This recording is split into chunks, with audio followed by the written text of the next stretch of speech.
Welcome to our podcast. I'm Stacey Donadio. And I'm Shannon Fasone from Turnkey Women, where we're opening doors for women in business. Cheers! Welcome back to another episode of our Turnkey Women podcast. We are back with two of my favorite people on the entire planet. I'm going to hold the tears back, but if they come, I'm not apologizing. Sorry, not sorry. Hashtag sorry, not sorry. That's what we're going with. We have Shay Stillwell and mom, Bernadette Mullen from Speech Start. Two locations, one in Fairhaven now and Hazlitt. And I have been going to Speech Start. Greggy's going to be 8 on Sunday. Oh my gosh. Crazy. Yes, April 13th. Yep. April 13th. Greggy's birthday. Yep. Since 6 years ago. Oh my gosh, it's been 6 years. 6 years. That's actually crazy. 6 and I years. need to have a birthday party for Greggy today. We've been sure, and he still looks at me. He's like, birthday? I'm like, and he's obsessed with birthdays. And he knows, he'll always tell Loves me it. April 13th. April 13th. He All knows. the time. Yeah. He Yep. has little celebrations, and it's always April 13th that everybody's having a birthday. It's for Greggy. It's always Greggy's The little birthday. people are having a party for Greggy. He doesn't care. Oh, I love that. Yeah. It's cute. But we met Yeah. 6 years I can't ago. believe it's been that long. I know, and it was in July in the summer at Lukey's, little Lukey's birthday. Yes. So Yes. if you've seen our previous podcast, you know that we're sitting here. I'm sitting here with family. My best friend, thankfully, stepped in when I was getting services at another place for my oldest, and I remember being there, and it was this experience of like I kept asking these questions, and as a parent there's this like black hole, and it's funny because I can absolutely pinpoint my journey with my kids based on my conversations with the two of you. There is a black hole of time that I don't really even remember. But I remember moments with both of these women sitting here, and they were literally like the beacons of light that kept me moving in a direction of going forward. Because when you're in this space of your son is autistic, to what the hell do I do now? For parents, you don't even know. Like, I remember the developmental, like, giving me a hug, and I was just like, what's going on? And then she's like, go see the social worker. I'm like, who's that? And they're just, like, putting you, and my husband went out to the car with Greggy, and I just remember being like, excuse my language, but holy, what the hell is happening? And I did the things. I lived further away, so going up to Fairhaven, where you guys were, or Rumson, excuse me, originally, was just, I couldn't even fathom it. I was pregnant. I was just about to have my second, and it was terrifying. We had early intervention come, and when I say that was probably one of the worst experiences of my life. This woman was coughing in my kid's face. She was doing all sorts of things, and when they said, you have to use us, I was like, what do you mean? Like, I don't have choices? I don't have options? Like, I don't understand what's happening. My pediatrician wasn't the greatest. They didn't really communicate anything. And I left them. I didn't want to hear it. And I went where I thought I was doing the right thing. We did the speech therapy. And I remember asking these speech therapists, is he autistic? Like, what am I looking at here? What is going on? And do you know the answer they said to me is, maybe one day he'll be a very famous composer. And I was like, what? Yeah. Why isn't he talking? Like, I don't understand what you're talking about. They wouldn't say anything. And I kept calling Betsy, and I was like, it just doesn't feel right. Like, I don't understand. I'm a very analytical person. Greggy and I are basically the same brain. I'm pretty sure I'd be diagnosed today if that was the case. And I remember saying, she goes, you know what? I think you should talk to her husband's aunt, and that's Bernie, as I know her. Right. And I made the appointment. Actually, I don't even know if I did right away because I was still emotional, but I met your daughter, Shay, at Lukey's birthday. And unbeknownst to me, it's innate in a therapist to always be a therapist. And we talked about this previously in our Mother's Day podcast where it's like you're born that way with our kids. You guys were born this way with these gifts. And Shay was standing there, and I remember looking up, and she was watching Greggy, and she had this, like, glowing smile on her face. And I just remember this feeling of, she gets it. Like, I don't have to, when you see parents looking at your kids, and I didn't know if you were a parent or not at that time, you get this feeling of, like, defensiveness. Like, stop looking at my kid. And I remember looking at Shay and being like, please don't stop looking at my kid. Like, tell me what's going on. And I made the appointment, and I sat across from Bernie. And she leveled with me. And she said, this is what's going to happen. I want you to be prepared. And I felt prepared going into an appointment that otherwise, I don't know if I would have rebounded from. because it was so dark and it was so scary. And had I not had you sit across the table that day from me, I probably wouldn't remember anything. And immediately we had our evaluation. They brought them in, and Bernie looked at me and she was like, he's going to be okay. Like, you're going to be okay. And to have that support, and I'm sure there are millions, thousands of parents that can have this same story sitting on this couch. But what you guys do at Speech Start is like, we say this with other clients, it's like the full circle family support and confidence and care. You made us know we knew our kids.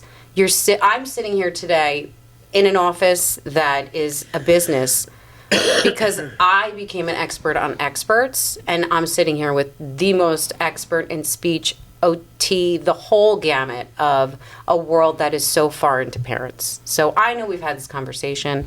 I can't say it enough, but I can't even begin to understand how many parents come to you with this, and that makes my heart hurt. So how do you guys deal with separating the emotions and being that pillar of strength, seeing parents like me just like lose it? How many times did I lose it in your parking lot, in your office? Yeah. It's got to be a lot on your soul. You do that. She does. So she does a lot of the evaluations. Yeah. And so you deal with that on I deal with that first experience a lot. on a weekly basis. And this is what I said to you earlier. It's 2025. Although I would never have wanted you in particular to go through that experience with anyone other than us. I'm struggling still with the fact that a woman just 2 weeks ago had this experience where she was literally the same her son thing. was diagnosed, and she was like, okay, they have to move on to the next student, and out the door she went, and she was absolutely lost. Yeah. As to, that's your child, that's your baby, and you've now been told that your life's direction is going to be totally different for that child, and you've not been told how to handle it or where to go. No. I never even heard them say can go to do better. speech. Right, They didn't even talk absolutely. about services. There was like, Right. I mean, And it's a timed, okay, we have 45 minutes or whatever, an hour to meet with you. We book our evaluations for at least, we usually have 2 hours booked. But if you need to stay longer, if you need to work through it, and sometimes other clients, it upsets them but that's more important. It's never like, all right, you got to go on to the next move. Like, you need to work through that and with us supporting you. And same, like, on a weekly basis when you end up needing to comfort therapy, we always say, like, we don't want someone coming to us and not knowing what we're doing, where it's headed, what the point of this is, what's next, like who to refer to. And also, just from having done this as long as I have, I think to have that level of deep pain and concern and worry, and to be dropped off in nowhere's land, nowhere in the parking lot. is Or the hallway. horrific to do that to parents, and that it's still happening. I mean, imagine I started working in 1982. That's a long time ago. Decades of knowledge. Yeah. If it was happening then, it was pretty regular. But now it's just something I would have thought we would evolve to. Yeah, how do we fix that? What's the first step? I mean, even now when I watch podcasts of I'm thinking of a man in particular who talks about neurodiversity and all these things. What I think is missing from there is how to manage and help a parent who is dealing with not a genius child with autism, but a child that's biting and kicking and hitting and lost and disrupting your family and affecting his siblings. Right. That picture is so massive that there can't be any rules. The rule is, this is the family you're dealing with. A mom, a dad, 2 boys. You have to deal with this family only. Yeah. And what they're experiencing. They talk about spectrum, but on that spectrum, every single person is on that spectrum in a different way. More speech, more OT, more academic, behavioral issues. You have to deal with it individually. Yeah, I heard a quote once, and it was like, if you've met one person with autism, you've met one person with autism. Yeah. That's it. Agreed. And one family, and whatever it is, speech and language diagnosis, whatever it may be, that's one individual, and it may be a set of characteristics, but that's still different than the person next to you and that person over there. And I think that's the part that is missing. I think the human part of things is missing. The compassion. Right. Yeah. Like these are humans at the end of the day. You talk to them like that. Right. Yeah. Which you have always. That I've always. Always. And I think that for That's why me Greggy loves comes you. from experience. Yes, he does. That is exactly and why I notice Greggy, people because will you talk sometimes to do him. that to him, and I'm like, don't talk to him like a baby. He's very. She gets so upset, and I'm like, thank you. I told the grad Which students, is I'm like, funny because he's he not a doesn't baby. like He can those also people. hear you. He doesn't I'm like them. Stop yelling. Right. It's like when you're Yeah. yelling English at someone who only speaks Yes, Spanish. I'm like, he can hear you. The He's exact good. analogy. It's not making Yeah. them understand you, and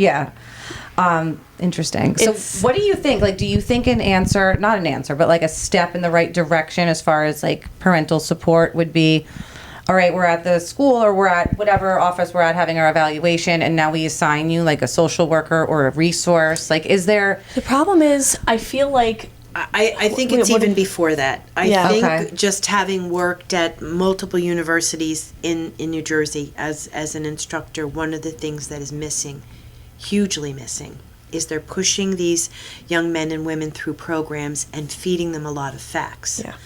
But what they're not doing, and I always think of this course I watched, some kind of an info show on at Rutgers, where the students actually had to be patients.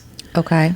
And I think of that course all the time because I think to really understand how to help parents, we're so focused on the children, but those children come from a family, and the family dynamics matter. When a mother with 4 kids says to me, look, I'm going to be real with you, I can't do this. My husband works long hours. He travels. You have to get real with the package that you're given and help them from that place.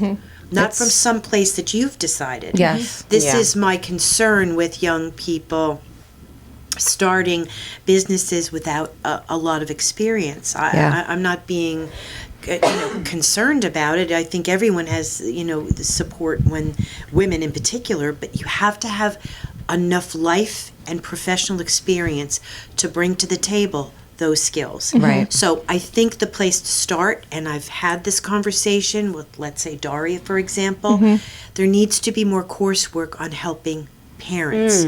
We don't learn that at all. we have in my graduate experience had 0 parent counseling, and if my placements that I was in that were just, I could have been placed anywhere. I mean, there's no continuity between placements.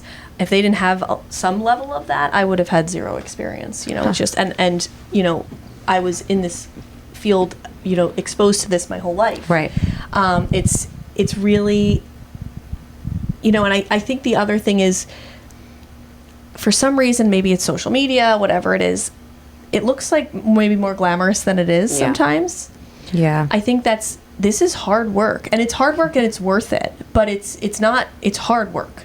And I think that it looks fancy and nice, and you have all this great equipment, and yes, we may, but like it's, that session was hard. Yeah. Like I had a boy yesterday, he had an accident, we had to deal with it. Then I had another, child who was having a meltdown. He was having a really hard time. He was potentially going to hurt himself. He was, trying to hurt me. He was working through some things that were really frustrating for him. And we got to the end of that, and it was so good. We had a great rest of our day. But those were tough moments that I think, not that needs to be publicized. Obviously, it's private. But I think that young therapists coming into this field, they'll always tell me like, these are long hours. Like, this is hard work. Very hard. Like you're not sitting down. Like you're not. No. You're not behind a moving, desk. You're moving clients. You're in and out. You're up and down. You're problem solving. It's very mentally fatiguing. Yeah. A parent starts crying. And unexpectedly, and I'm like, okay, that's when I'm like, Laura, hey, can you grab this next kiddo?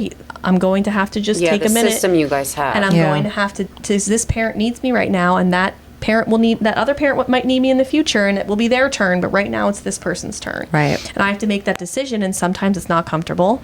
I think also problem solving quickly in the moment.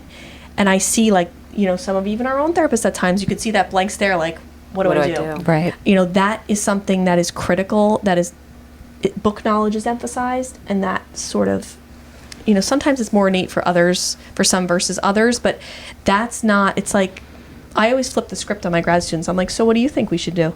And they're like, I'm like, figure it out.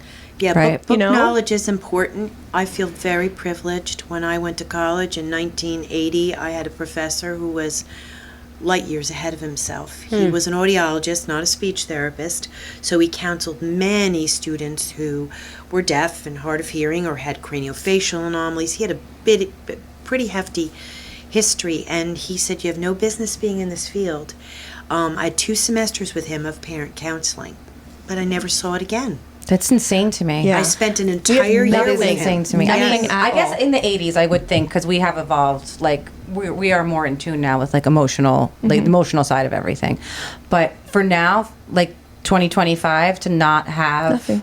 Yeah. it's crazy, because you Yeah. are forgetting. I mean, they don't do it very well when you leave, you know, you go back for your 6-week checkup after you have a kid.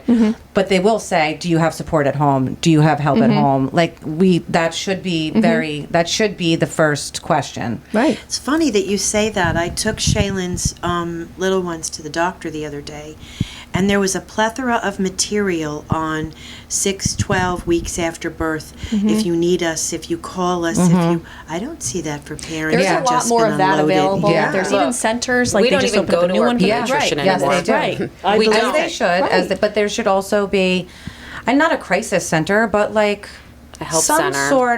some sort of a help center. Like, Well, what that's do we what do? Speech Start became for us. Yeah. Honestly, we've I did developed not that make for that any reason. Yeah. decisions without asking one of the 2 of them. I mean, any decision. There was not. We had as they both know, pulled Greggy out of preschool during COVID. It was right after. I would have never done that if I didn't send the information to them saying, this is what they're saying. And they didn't even hesitate to say, this is what I would do. And we did it. We pulled him out. I can't even imagine where he'd be if we didn't do that. Like, I always say he was the can't. only kid during COVID that I saw in my entire caseload that progressed. Right. He progressed during COVID. No one progressed during COVID. I did not progress during No, COVID. me neither. You know, so he actually made progress. And he's a testament to, like, he and I sit and talk. They do.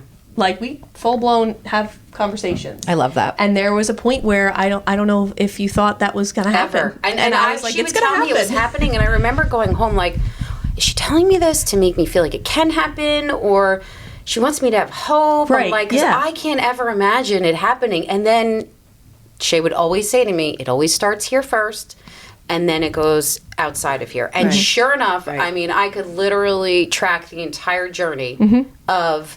He came home, and when he said mom, I was like, wait, what? Wait, what? And she's like, I told you he said mom in the therapy. And I'm like, they make you a believer. They give you that, like, okay, and then that little bit gets you going, and then you go and then, like, telehealth for me was probably the biggest blessing, because I literally was taught by the best in the business. I had to do it at home. I didn't have a choice. There was no option for me to just say, okay, the world shut down. What do we do now? Let's hope for the best. And she coached me through it. Yeah, Shannon would and sit there, which I had craziness happening on those video calls with other clients. Like, I was like, that guy's in his underwear. This guy's, I'm like, oh my God, bathroom, close the door. Crazy things were happening. Shannon was always prepared, always sat down. Greggy was sitting right there. He was, I learned how to screen share my iPad because of Greggy onto my computer, which I now use all the time. And he worked for 30 minutes. I remember there were times where you could even go, like, most kids maxed out at 30. That was tough. He could go beyond that. This kid was sitting in a chair, attending to the computer. Shannon was sitting there kind of coaching him if he needed it or needed materials or whatever, and progressing, moving forward. Like, it was... And it helped to identify areas in other disciplines that were not beneficial to what was going on, because I was firsthand witnessing some of the ABA strategies that were being used, and I would say, Shay, like, does this sound like something? And she'd be like, I would never do that. I'm like, great, because all you did was validate my instincts. Right, because you every weren't comfortable day. with No. it, but you didn't know. But I didn't know. Right. Like, as a parent, you have these instincts, and it's like, you just don't trust them as a mom with kid of special needs, because it's like, I don't know, they know, what do I know? And I would always go back to the 2 of you and be like, they're doing this. They'd be like, stop that now and do X, Y, Z. Pivot. Like, it was a pivot. It wasn't a don't do it. It was just, this would be better suited to get him to do what we need him to do. Right. Right? Yeah. And I think that gut instinct is what I always try to, and especially more recently, like if I have a parent that I can tell is like, well, that person said this and they said this, and I could tell they're not feeling strong in what they believe. I'm like, that's problem number one. Yeah. You are the parent.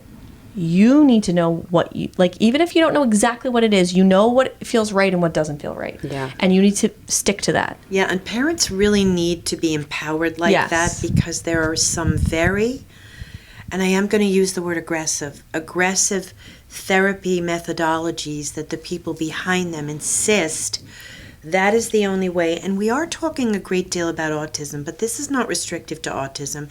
It's for kids with all kinds of difficulties, from ADHD, Down syndrome, cognitive impairments, all of these areas.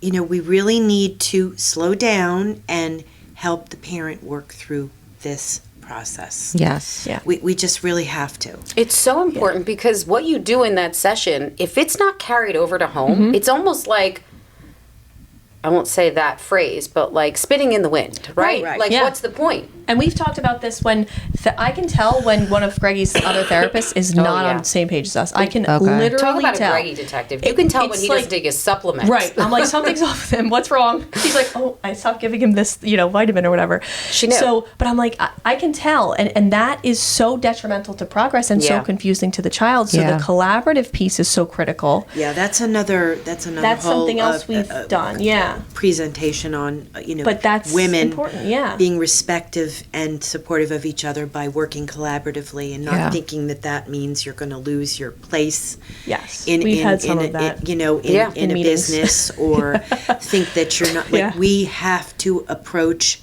this field in a team fashion. Yes. And you also coached me. I have one of the first things Bernie ever said. She drew 2 circles. I'll never forget the circles. They overlap. One said sensory, and one said communication. Apraxia. It said apraxia, and I didn't even know what the heck that was. Three, and the third circle was the ASD piece. Yes. And I still remember, and I'm like, okay, she made this, so you need very, very clear, simple direction at this time. Well, it's overwhelming. But she also told me, make my binder. I still have my binder. She said, get your team together and get us on the call with them. And I was like, as a parent, it's like, I want to stop talking about it. If I hadn't just said, quiet, Shannon, listen to who knows what this has to be. How many collaborative Zooms did we have with all of them? And if every discipline is not on the same page, if the school, which I feel like that in and of itself is a totally different podcast that we could talk for hours on. The school who tells you one thing is happening, my kid can't come home and tell me what's going on. Right.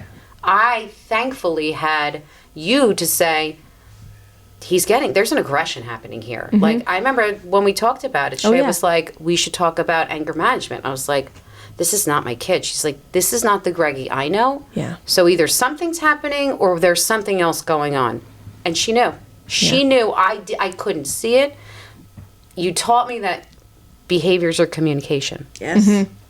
They always are. You taught me the things that went right over my head as these obvious things right in front of me, to just say, hey, focus back here, see what he's doing, and then let's go in this direction and get him to go in the direction that needs to go. It's interesting that that's not considered common. I mean, that's the first thing they tell you when you have like a teenager or even a younger kid. Well, that is true, actually. That's a good point. When you're, especially with teenagers. Yeah, if you see a change in behavior, something's going on. No, they tell you that's the diagnosis. And that's why it becomes a problem, is because I've had professionals, teachers say to me, well, that's what happens with a kid on the spectrum. And I was like, is it? Or is he just doesn't like you because maybe you're not for him? Right. Like, and sure enough, he didn't like the teacher. But that's also, and I am going to be specific about autism now, that's the thing about autism that is a little frightening. They're children. Right. They are children, and children, having raised my own children, do a lot of things that people with autism also do. Yeah.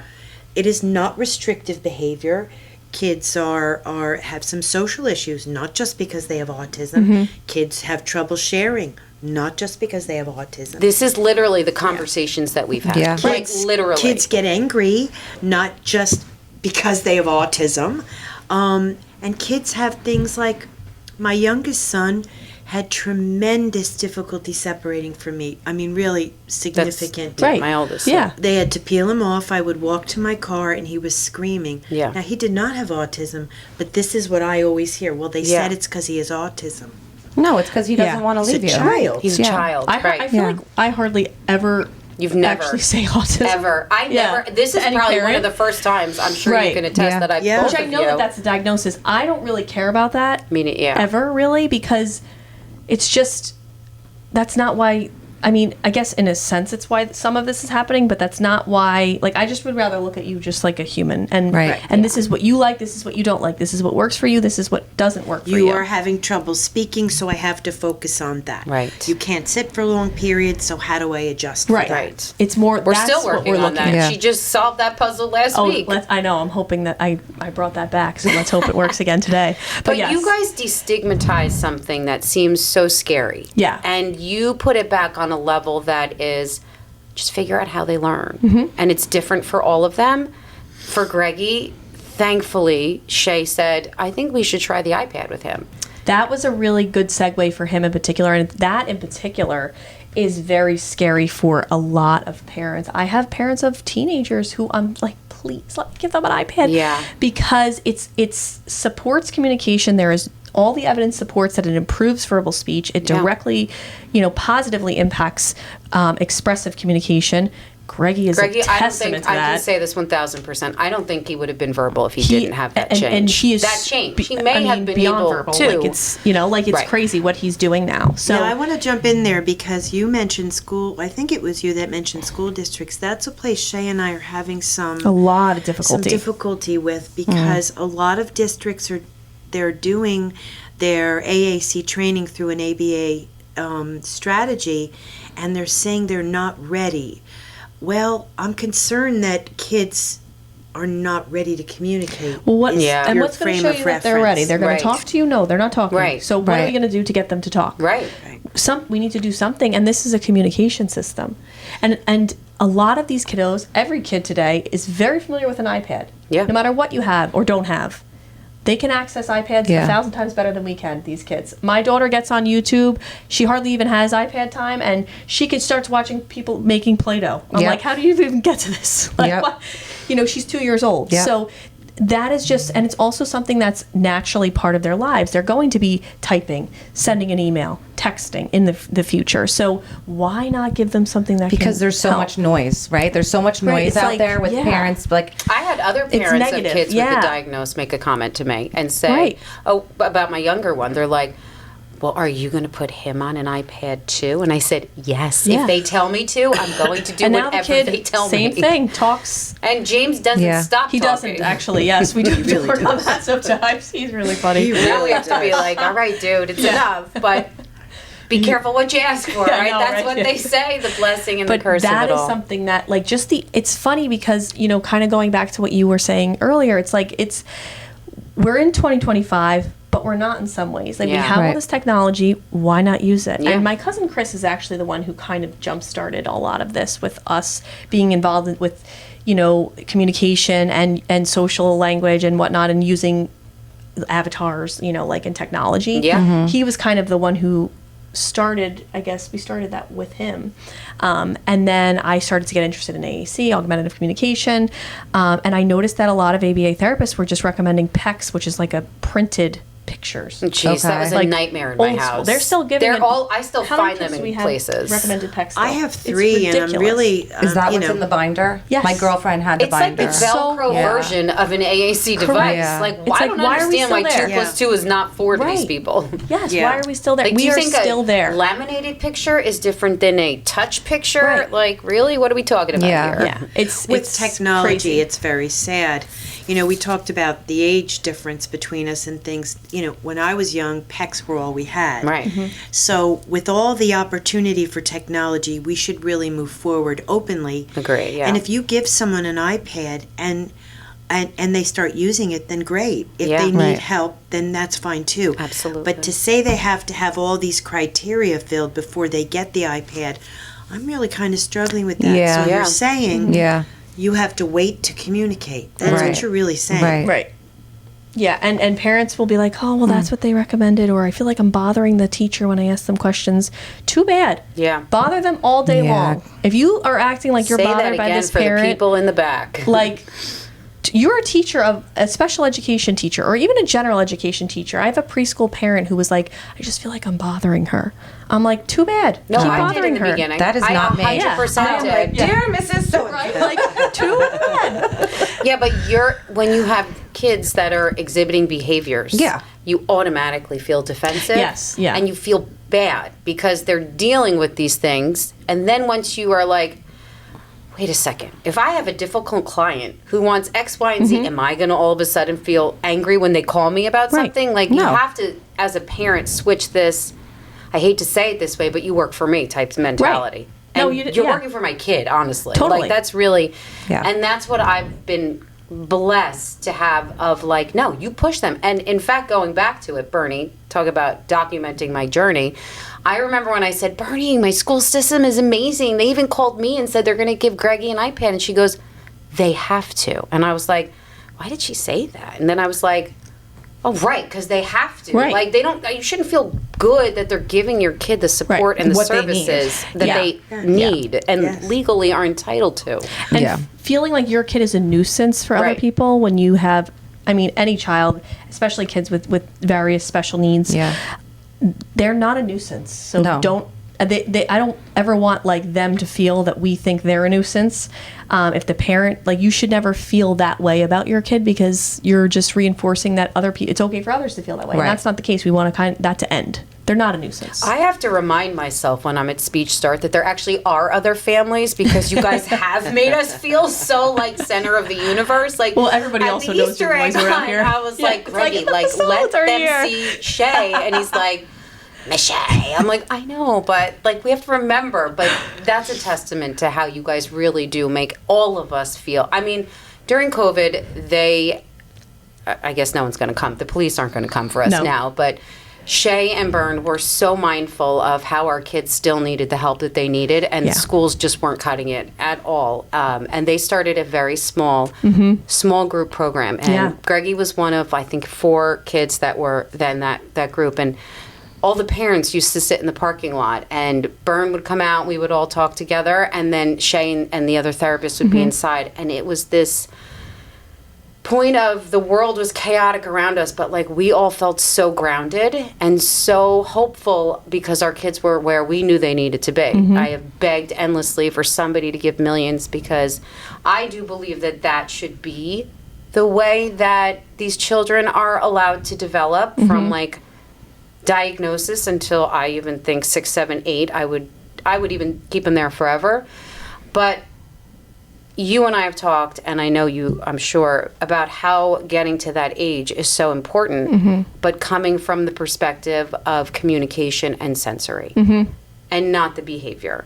So yeah, I look at that like always like I don't even really, I call it a behavior because I have to label it obviously as something, but it's never treated with a behavioral approach unless it's like, you know, something that is Safety. just straight. Right, Yeah, right. yeah. Safety, That's a little yeah, different, that's but a little different. If we are constantly moving, it's not a bad behavior. It's not that they won't sit down. Right. It's that we need some sort of sensory strategy to help them regulate so they can remain seated and focus on their work a little bit longer. Like that's how we do things. Maybe they can't. So then standing up, Right, thinking then of the that's flexible. Right. child I saw this morning at 7:00. She stands up. She has to stand And that's up. okay. And that's fine. Yeah. She did Yeah. all her work, and she was standing up and doing some swaying, a little dancing, and that's fine. And that's what's Yeah. missing if you don't have an IEP in the school system. Right, that's not Right. allowed if you don't have No. an IEP, and even You could even get an then it's- IEP to yeah. chew gum.